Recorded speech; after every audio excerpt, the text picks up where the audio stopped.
दोस्तों आज की वीडियो बहुत ही ज्यादा इंपॉर्टेंट है कि इस पूरे रशिया यूक्रेन वॉर में कितनी पॉसिबिलिटी है कि विश्व में न्यूक्लियर वॉर छिड़ जाए, और अगर न्यूक्लियर वॉर छिड़ गया तो वर्ल्ड में इसका क्या इम्पैक्ट पड़ेगा। एलीट ग्रुप्स ने अपने लिए न्यूक्लियर वॉर से बचने के लिए क्या क्या प्रबंध बनाया हुआ है और इंडिया का इन सब में क्या स्टैंड है। ये सारे इंटरनेशनल अफेयर्स में जो भी प्रिवेलेंट पर्सपेक्टिव्स हैं, इन्हें लेकर वो सारा आपको इस एक वीडियो में कंपाइल करके हमने समझाया हुआ है। आप अंत तक पूरी वीडियो देखें।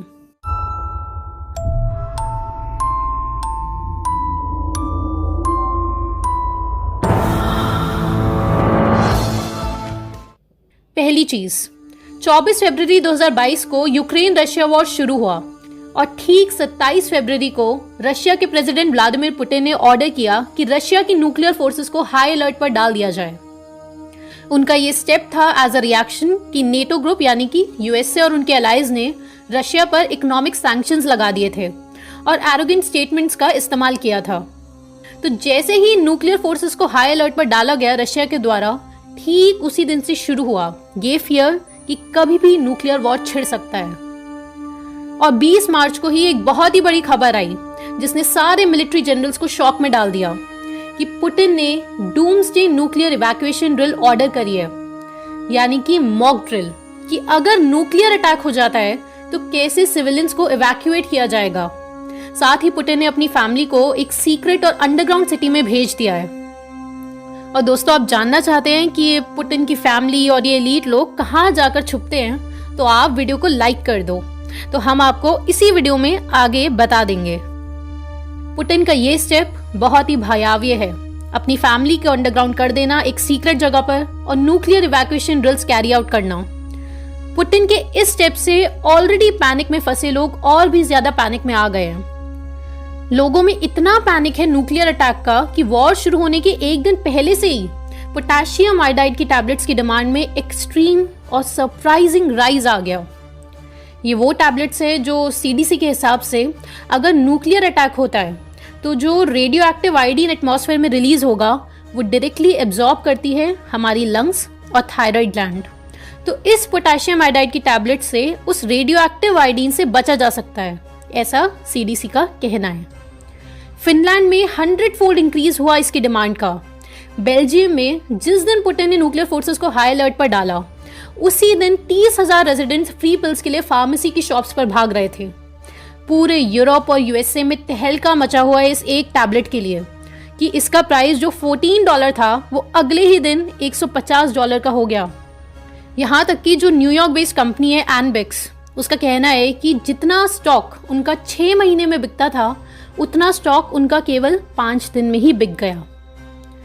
तो अब एक तरफ जहां लोगों में इतना पैनिक और फियर है, वहीं दूसरी तरफ बहुत सारे एलिट्स ने अपने लिए अंडरग्राउंड बंकर्स बनाने शुरू कर दिए हैं पृथ्वी के 10 फीट की गहराई पर।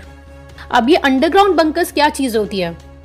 जहां पर एलीट लोग जाकर छुपते हैं जब भी उन्हें लगता है कि उनकी शैतानियों से न्यूक्लियर वॉर हो सकती है।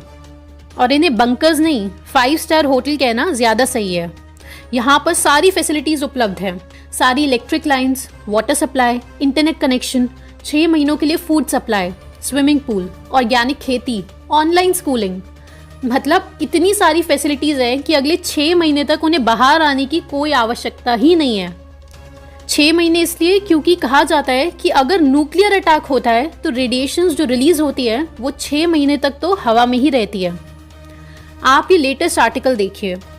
अंडरग्राउंड बंकर्स की एक्सट्रीम डिमांड हुई जब कोविड-19 आया था, और अब जैसे ही यूक्रेन रशिया वॉर शुरू हुआ तब भी ये डिमांड अचानक बढ़ गई। राइजिंग एज बंकर्स, ये वो कंपनी है जो अंडरग्राउंड बंकर्स कंस्ट्रक्ट करती है। उसके मैनेजर गैरी लिंच, उनका कहना है कि पिछले ही कुछ दिनों में Italy, Romania, Sweden, UK, US और कनाडा, यहाँ से अंडरग्राउंड बंकर्स के लिए एक्सट्रीमली डिमांड बढ़ गई है। इसके ऊपर हमने एक डिटेल्ड वीडियो भी बनाई हुई है, उसका लिंक आपको डिस्क्रिप्शन बॉक्स में मिल जाएगा। अब अगर न्यूक्लियर वॉर होता है तो आप समझिए कि क्या क्या पॉसिबिलिटीज हो सकती हैं। पूरे वर्ल्ड में जिस कंट्री के पास सबसे ज्यादा न्यूक्लियर आर्सेनल है वो है रशिया। करीब 6,000 न्यूक्लियर वॉरहेड्स है रशिया के पास इस समय। यानी कि ऑलमोस्ट पूरे वर्ल्ड में जितने न्यूक्लियर वेपन्स एग्जिस्ट करते हैं उसका हाफ इकलौता रशिया के पास है। आप ये ग्राफ देखिए कि किस कंट्री के पास कितने न्यूक्लियर वेपन्स हैं। अब यूरोप का सेकेंड लार्जेस्ट न्यूक्लियर प्लांट जो कि यूक्रेन में है, वो इस समय वॉर की वजह से हाई रिस्क जोन में आ चुका है। ये ज़ैपोरोजिया न्यूक्लियर पावर प्लांट है। ये इतना बड़ा है कि यूक्रेन की टोटल इलेक्ट्रिक सप्लाई में 1/4 केवल इसी न्यूक्लियर प्लांट से आती है। और 4 मार्च 2022 को रशिया ने इस न्यूक्लियर पावर प्लांट पर फायर भी किया। वो तो गनीमत है कि उस दिन रेडिएशन लीक नहीं हुआ यहाँ पर। अब अगर यूक्रेन के जो न्यूक्लियर पावर प्लांट्स है उन पर अटैक होता है तो उससे क्या क्या इम्पैक्ट पड़ सकता है, आप वो समझिए। पिछली बार 1986 में जो चेर्नोबिल न्यूक्लियर डिजास्टर हुआ था, पूरी हिस्ट्री का सबसे बड़ा रेडियो एक्टिव डिजास्टर था वो चेर्नोबिल, जो कि यूक्रेन में ही है। उस समय पर क्या भयानक दृश्य सामने आए थे, आप उन पर नज़र डालें। UNSCEAR की रिपोर्ट में सामने आया कि 20,000 थायराइड कैंसर के केसेस 18 साल से कम उम्र वाले बच्चों में सामने आए थे in Russia, Ukraine and Belarus. इन तीनों कंट्रीज को इस डिजास्टर के परिणाम झेलने पड़े। कुछ 3,50,000 लोगों को इवैक्यूएट किया गया था उस समय, जिनका रीसेटलमेंट आज तक भी चल ही रहा है। और इकोनॉमिक डैमेज की बात करें तो उस डिजास्टर से $235 बिलियन का लॉस हुआ था। ये तो था एक एक्सीडेंट, वॉर नहीं एक्सीडेंट था यूक्रेन की ही न्यूक्लियर फैसिलिटी में, जो कि एक रेजिडेंशियल एरिया नहीं था। अब देखते हैं कि अगर कोई एक पार्टी रेजिडेंशियल एरिया में न्यूक्लियर बॉम्ब फेंक देती है तो क्या होगा। यूएस के सेंसर ब्यूरो के हिसाब से हिरोशिमा और नागासाकी में, जहां पर ये 2 न्यूक्लियर बॉम्ब गिरे गए थे, फैट मैन और लिटिल मैन, 1945 में वर्ल्ड वॉर 2 के समय, तो 1,20,000 से 2,26,000 लोग तक मर गए थे उस वॉर में। इसके अलावा अगर ऐसा कोई न्यूक्लियर कैटास्ट्रॉफ हुआ तो हवा में जो रेडिएशन रिलीज होती है उससे यूक्रेन का बहुत सारा एरिया अनइनहैबिटेबल जोन में आ जाएगा। अगले बहुत सालों तक massive refugee crisis situation develop होगी। चाहे इकोनॉमिक फ्रंट पर देखें, अगर ऐसा हुआ तो इन्फ्लेशन एक्सट्रीम पर जा सकती है, जिसका प्रभाव इंडिया पर पड़ना निश्चित है। और इन्वायरमेंटल क्लीन अप अगले बहुत सालों तक चलता रहेगा। पॉलिटिकली अगर आप देखें तो कोल्ड वॉर एरा में हम री एंटर कर सकते हैं, या फिर एक और नई दिशा की ओर हमारी सिविलाइजेशन एंटर करेगी, जहां पर ग्रेट रीसेट तो होगा, लेकिन ये ऐसा रीसेट होगा जहां पर डॉलर, जो कि अभी ग्लोबल रिजर्व करेंसी है, उसे रिप्लेस कर सकती है चाइना की युआन करेंसी। ऐसा एक्सपर्ट्स का कहना है। ये सारा एंगल अगली वीडियो में हम डिटेल में आपके सामने पेश करेंगे।